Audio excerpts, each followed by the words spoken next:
on the back you can see the spring going, but that is the actual rotor that moves, that makes the movement automatic, I should say.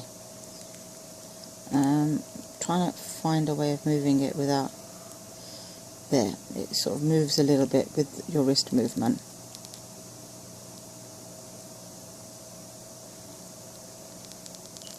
And that's what keeps the watch automatic and stops the need for having to wind it up. But as you can see, there's the movement and there's the little rubies in there. There's the ruby there. And you can see the front. Let me try and focus that for you. There's a small movement inside there, and there's the larger movement that goes along with the seconds, and then this spring unwinds with the cogs moving for the minutes and the hours.